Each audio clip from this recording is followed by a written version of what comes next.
Lui et moi, les courants ne passent pas. Combien de fois avons-nous déjà entendu cette phrase? Peut-être même que nous l'avons nous-mêmes prononcée.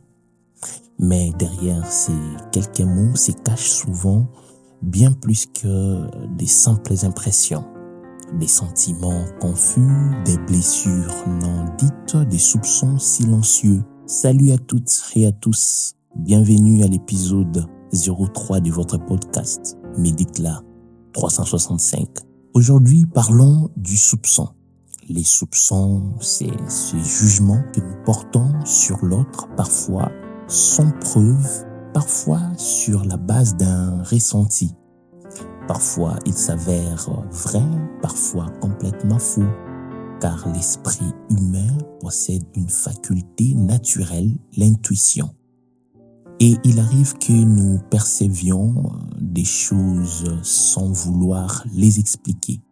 Mais attention, cette intuition mal gérée peut nous conduire au piège du soupçon.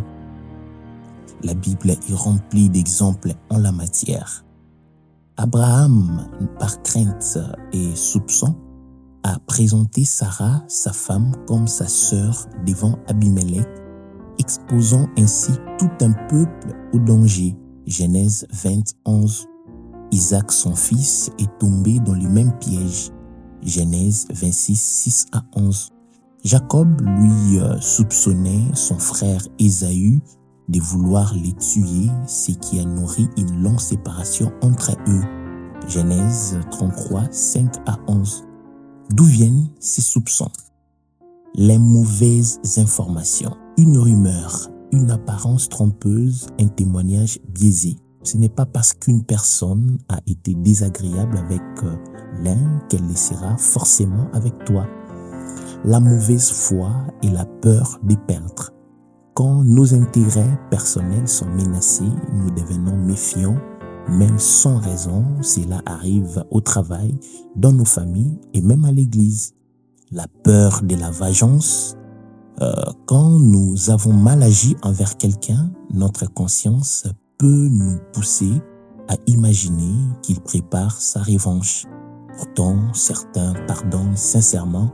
Encore faut-il avoir l'humilité d'aller demander pardon. La peur d'être dévoilé.